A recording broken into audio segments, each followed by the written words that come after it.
Hi guys, welcome back to my YouTube channel that is Swapna's tutorial. So ನೀವೇನ ನನ್ನ ಚಾನಲ್ಗೆ subscribe ಆಗಿಲ್ಲ ಅಂದರೆ ಪ್ಲೀಸ್ ಸಬ್ಸ್ಕ್ರೈಬ್ ಆಗಿ, ವೀಡಿಯೋಸ್ನ ಲೈಕ್ ಮಾಡಿ, ಶೇರ್ ಮಾಡಿ, ಹಾಗೆ ಕಮೆಂಟ್ ಮಾಡಿ. ಸೊ ಇವತ್ತು ನಾನು ಮಾಡ್ತಿರೋ ಸಬ್ಜೆಕ್ಟ್ ಯಾವುದು ಅಂದರೆ ಸೆಕೆಂಡ್ ಸೆಮ್ BComನ ಎನ್ವಿರಾನ್ಮೆಂಟಲ್ ಸ್ಟಡೀಸ್ ಅನ್ನೋ ಒಂದು ಸಬ್ಜೆಕ್ಟ್ನ ಎಕ್ಸ್ಪ್ಲೈನ್ ಮಾಡ್ತಿದ್ದೀನಿ.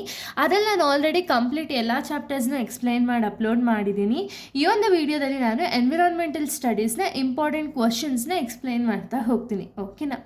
ಸೊ ನೋಡಿ, ನಿಮಗೆ 2 ಮಾರ್ಕ್ಸ್ಗೆ ಯೂಶಲಿ ಲೈಕ್ ಸುಮ್ಮನೆ ಜಸ್ಟ್ ಮೀನಿಂಗ್ಸ್ಗಳನ್ನ ಕೇಳ್ತಾರೆ. ಓಕೆನಾ? So 2 marks questions, 2 marks important questions ಯಾವುದೆಲ್ಲ ಇದೆ ಅಂತ ಹೇಳಿ ನಾವು ನೋಡೋದಾದರೆ, ಸೊ ನೋಡಿ, ಡಿಫೈನ್. ಓಕೆನಾ? Define environmental studies, ecosystem, ecological succession. ಅಂದರೆ ಇದು ಜಸ್ಟ್ ನಾನು ಕಂಪ್ಲೀಟಾಗಿ ಇವಾಗ ನೋಡಿ ಕ್ವಶನ್ ಯಾವ ರೀತಿ ಫ್ರೇಮ್ ಮಾಡ್ಬೋದು, ಡಿಫೈನ್ ಎಕೋಸಿಸ್ಟಮ್ ಅಥವಾ ವಾಟ್ ಈಸ್ ಎಕೋಸಿಸ್ಟಮ್. ನಾನು ಜಸ್ಟ್ ಇಲ್ಲಿ ಡಿಫೈನ್ ಅಂತ ಹಾಕಿ ಏನೇನೆಲ್ಲ ಕೇಳ್ಬೋದು ಅಂತ ಹೇಳಿ ಮೆನ್ಷನ್ ಮಾಡಿದ್ದೀನಿ. ಓಕೆನಾ? ಇನ್ ಡೀಟೇಲ್ ಆಗಿ ನನ್ನ ಯೂಟ್ಯೂಬ್ ಚಾನಲಲ್ಲಿ ಇದ್ರ ಮೀನಿಂಗ್ ಎಲ್ಲ, ಕಂಪ್ಲೀಟ್ ಮೀನಿಂಗು, ಅದ್ರ ರಿಲೇಟೆಡ್ ಕ್ವಶನ್ ಆನ್ಸರ್ಸ್ ಎಲ್ಲನೂ ಕೂಡ ಅಪ್ಲೋಡ್ ಮಾಡಿದ್ದೀನಿ. ಒಂದ್ಸತಿ ಪ್ಲೇಲಿಸ್ಟಲ್ಲಿರುತ್ತೆ ಎನ್ವಿರಾನ್ಮೆಂಟಲ್ ಸ್ಟಡೀಸ್ ಸೆಕೆಂಡ್ ಸೆಮ್ ಅಂತ ಹೇಳಿ, ಆ ಪ್ಲೇಲಿಸ್ಟಲ್ಲಿ ನೋಡಿ SCP ರಿಲೇಟೆಡಲ್ಲಿ. ಸೊ ಅವಾಗ ನಿಮ್ಗೆ ಇನ್ನೂ ಕೂಡ ಪ್ರಾಪರಾಗಿ ಅರ್ಥ ಆಗ್ತಾ ಹೋಗುತ್ತೆ. ಓಕೆನಾ? ಸೊ ನೋಡಿ, renewable and non renewable resources meaning ಆಗಿರ್ಬೋದು, ಇನ್ಸಿಟು ಕನ್ಸರ್ವೇಷನ್, ಎಕ್ಸಿಟು ಕನ್ಸರ್ವೇಷನ್, ಇದ್ರ ಬಗ್ಗೆ ಜಸ್ಟ್ ಮೀನಿಂಗ್ಸ್ಗಳನ್ನ ಕೇಳ್ತಾರೆ. ಓಕೆನಾ? 2 ಮಾರ್ಕ್ಸ್ಗೆ. ಬಯೋಲಾಜಿಕಲ್ ಹಾಟ್ಸ್ಪಾಟ್ಸ್ ಯಾವುದಿದೆ, ಏನು ಬಯೋಲಾಜಿಕಲ್ ಹಾಟ್ಸ್ಪಾಟ್ಸ್ ಅಂದರೆ, ಎನ್ವಿರಾನ್ಮೆಂಟಲ್ ಪೊಲ್ಯೂಷನ್ ಅಂದರೆ ಏನು, ಗ್ಲೋಬಲ್ ವಾರ್ಮಿಂಗ್ ಅಂದರೆ ಏನು ಅನ್ನೋದೆಲ್ಲ ಕೇಳೋ ಚಾನ್ಸಸ್ ಇರುತ್ತೆ. ಓಕೆನಾ? ಇನ್ನು ನೆಕ್ಸ್ಟ್ ವಾಟ್ ಈಸ್ ಮೀನಿಂಗ್ನ ಕೇಳೋದಾದರೆ, ನೆಕ್ಸ್ಟ್ ಮೀನಿಂಗ್ಗಳು ಸಸ್ಟೈನಬಲ್ ಡೆವಲಪ್ಮೆಂಟ್ ಅಂದರೆ ಏನು, food chain and food web ಅಂದರೆ ಏನು, ಎನರ್ಜಿ ಫ್ಲೋ ಇನ್ ಎಕೋಸಿಸ್ಟಮ್ ಅಂದರೆ ಏನು, ಟೆರೆಸ್ಟ್ರಿಯಲ್ ಎಕೋಸಿಸ್ಟಮ್ ಅಂದರೆ ಏನು, ಅಕ್ವಾಟಿಕ್ ಎಕೋಸಿಸ್ಟಮ್ ಅಂದರೆ ಏನು, ಲ್ಯಾಂಡ್ ಡಿಗ್ರೇಡೇಷನ್ ಅಂದರೆ ಏನು, ಲ್ಯಾಂಡ್ ಡೆಸರ್ಟಿಫಿಕೇಷನ್ ಅಂದರೆ ಏನು, what is deforestation, what is biodiversity.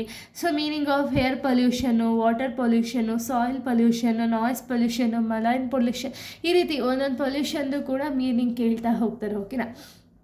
So ಕಂಪ್ಲೀಟಾಗಿ ನೀವೆಲ್ಲದ್ರದ್ದು ಕೂಡ ಮೀನಿಂಗ್ ಒಂದ್ಸತಿ ನೋಡ್ಕೊಂಡು ಹೋಗಿರಿ. ಓಕೆನಾ?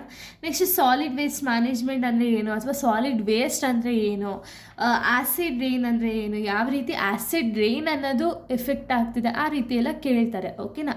ಇನ್ನು ನೆಕ್ಸ್ಟ್ 2 ಮಾರ್ಕ್ಸ್ ಇಂಪಾರ್ಟೆಂಟ್ ಕ್ವಶನ್ಸ್ನ ನಾವು ನೋಡೋದಾದರೆ, ಸೊ ನೋಡಿ, meaning of ozone layer depletion ಅಂದರೆ ಏನು, ಈ ರೀತಿ 2 ಮಾರ್ಕ್ಸ್ಗಳದ್ದು ನಿಮಗೆ ಕ್ವಶನ್ಸ್ ಅನ್ನೋದನ್ನ ಕೇಳ್ತಾ ಹೋಗ್ತಾರೆ. ಓಕೆನಾ?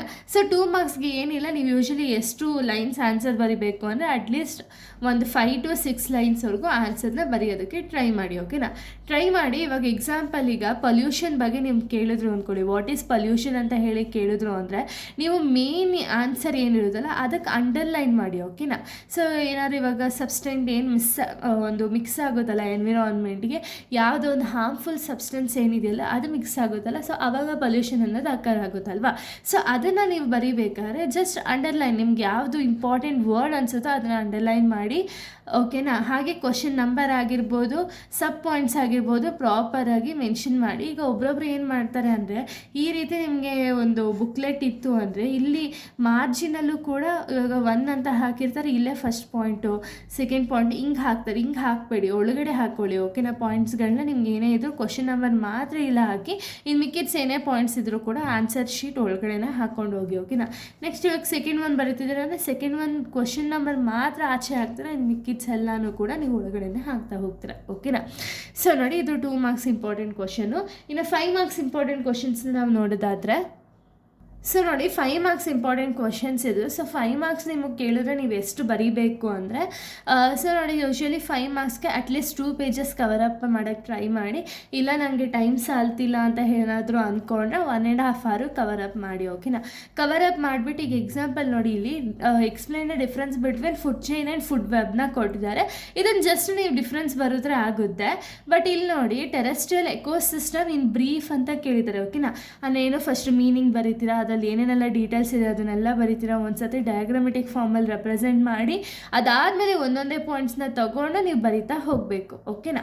ಸೊ ಬನ್ನಿ ಇವಾಗ 5 ಮಾರ್ಕ್ಸ್ ಇಂಪಾರ್ಟೆಂಟ್ ಕ್ವಶನ್ಸ್ಗಳು ಯಾವ್ದಾದ್ರು ಕೊಡಬಹುದು ಅಂತ ಹೇಳಿ ನೋಡೋದಾದರೆ, explain difference between food chain and food web, explain the terrestrial ecosystem in brief, explain concept of sustainable development, explain aquatic ecosystem, explain renewable and non-renewable resources, explain alternate energy resources, explain in situ and ex situ conservation, explain the causes and issues of deforestation, levels of biodiversity in brief, explain the causes and effects of water and air pollution, discuss noise pollution and its control measures, explain the Environmental Protection Act, explain in detail solid waste management, explain the causes and effects of climate change, explain the functions of ecology. ಓಕೆನಾ, ಈ ರೀತಿ 5 marks ಕೇಳುವಂಥ ಚಾನ್ಸಸ್ಗಳಿರುತ್ತೆ. ಓಕೆನಾ, so ಈ 5 marks ಕೇಳಿದಾಗ ನಾನು ಆಗಲೇ ಯಾವ ರೀತಿ ಹೇಳಿದ್ನೋ ಆ ರೀತಿ ನೀವು ಬರೆಯೋದಕ್ಕೆ ಟ್ರೈ ಮಾಡಿ. ಓಕೆನಾ,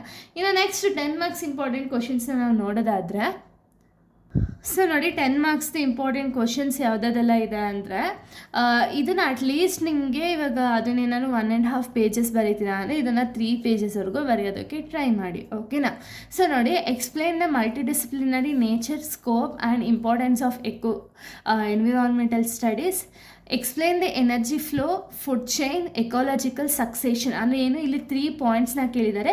ಈ ಮೂರನ್ನು ಕೂಡ ಇನ್ ಡೀಟೇಲ್ ಆಗಿ ನೀವು ಎಕ್ಸ್ಪ್ಲೇನ್ ಅನ್ನೋದನ್ನ ಮಾಡಬೇಕು.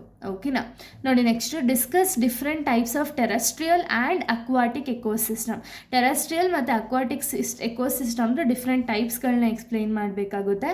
Function and structure of an ecosystem ಅಂದರೆ ಎಕೋಸಿಸ್ಟಮ್ ಮೀನಿಂಗ್ ಆಗಿರ್ಬೋದು, ಅಲ್ಲಿ ಫಂಕ್ಷನ್ ಸ್ಟ್ರಕ್ಚರ್ ಎಲ್ಲ ಇನ್ ಡೀಟೇಲ್ಡ್ ಇಲ್ಲಿ ಕೇಳಿರೋದು. ಓಕೆನಾ, next discuss the biodiversity hotspots in India's biodiversity ಅಂದರೆ ಬಯೋಡೈವರ್ಸಿಟಿ ಹಾಟ್ಸ್ಪಾಟ್ಸ್ನ ಇಲ್ಲಿ ಎಕ್ಸ್ಪ್ಲೇನ್ ಮಾಡ್ತಾ ಹೋಗಬೇಕು. ಓಕೆನಾ, ಇದೆಲ್ಲ ಕೂಡ ನಿಮಗೆ ಆಲ್ರೆಡಿ ನಾನು ಎಕ್ಸ್ಪ್ಲೇನ್ ಮಾಡಿ ಯೂಟ್ಯೂಬ್ ಚಾನಲಲ್ಲಿ ಅಪ್ಲೋಡ್ ಮಾಡಿದ್ದೀನಿ. ಓಕೆನಾ, lesson wise.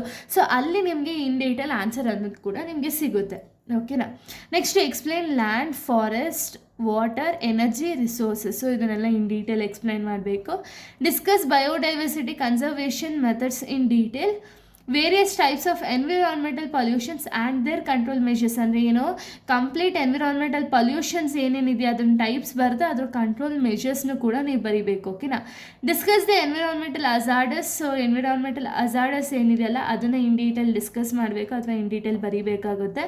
Discuss climate change, global warming, acid rain, ozone layer depletion. ಅನ್ನೇನು ಇದು ಎಲ್ಲನೂ ಕೂಡ ಇನ್ ಡೀಟೇಲ್ ನೀವು ಬರೀಬೇಕು.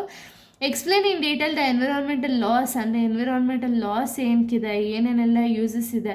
ಸೊ ಎನ್ವಿರಾನ್ಮೆಂಟಲ್ ಒಂದು ಲಾಸ್ ಅನ್ನೋದನ್ನ ಯಾಕೆ ಇಂಟ್ರೊಡ್ಯೂಸ್ ಮಾಡೋದು, ಯಾವ್ಯಾವೆಲ್ಲ ಟೈಪ್ಸ್ ಆಫ್ ಲಾಸ್ ಇದೆ ಅನ್ನೋದನ್ನ ಬರೀಬೇಕಾಗುತ್ತೆ. Explain in detail water protection act, forest conservation act, wildlife protection act. So ಇದೆಲ್ಲ ಕೂಡ ಇನ್ ಡೀಟೇಲ್ ಎಕ್ಸ್ಪ್ಲೇನ್ ಮಾಡಬೇಕಾಗುತ್ತೆ. Next types of solid waste management. So types of solid waste ಮ್ಯಾನೇಜ್ಮೆಂಟ್ನ in ಡೀಟೇಲಾಗಿ ನೀವು ಬರೀಬೇಕಾಗುತ್ತೆ. Next explain the formation, effects and measures of acid rain. So acid rain ಯಾವ ರೀತಿ form ಆಗುತ್ತೆ, ಯಾವ ರೀತಿ ಎಫೆಕ್ಟ್ ಆಗುತ್ತೆ, ಏನೇನೆಲ್ಲ ಮೆಜರ್ಸ್ನ ತೊಗೋಬೋದು ಅನ್ನೋದನ್ನ ಬರೀತೀರಾ. Explain the types of natural resources. So ಯಾವುದೆಲ್ಲ ಟೈಪ್ಸ್ ಆಫ್ ನ್ಯಾಚುರಲ್ ರಿಸೋರ್ಸಸ್ ಇದೆಯೋ ಅದನ್ನೆಲ್ಲ ಇನ್ ಡೀಟೇಲಾಗಿ ಬರೀತೀರಾ. Explain the types of ecosystem and ಕ್ಯಾರೆಕ್ಟರಿಸ್ಟಿಕ್ಸ್ನು ಕೂಡ ಇನ್ ಡೀಟೇಲಾಗಿ ಬರೀತೀರಾ. ಓಕೆನಾ, ಸೊ ಇಷ್ಟು ಕೂಡ ಲೈಕ್ ಎನ್ವಿರಾನ್ಮೆಂಟಲ್ ಸ್ಟಡೀಸ್ ಏನಿದೆಯಲ್ಲ ಸೆಕೆಂಡ್ ಸೆಮ್ BCom ಅವರ ಒಂದು ಇಂಪಾರ್ಟೆಂಟ್ ಕ್ವಶನ್ಸ್ ಆಗಿದೆ. ಇನ್ನು ನೆಕ್ಸ್ಟ್ ವೀಡಿಯೋದಲ್ಲಿ ನಾನು ಬೇರೆ ಒಂದು ಸಬ್ಜೆಕ್ಟ್ನ ಇಂಪಾರ್ಟೆಂಟ್ ಕ್ವಶನ್ಸ್ನ ಎಕ್ಸ್ಪ್ಲೇನ್ ಮಾಡ್ತೀನಿ. So thank you guys, thanks for watching.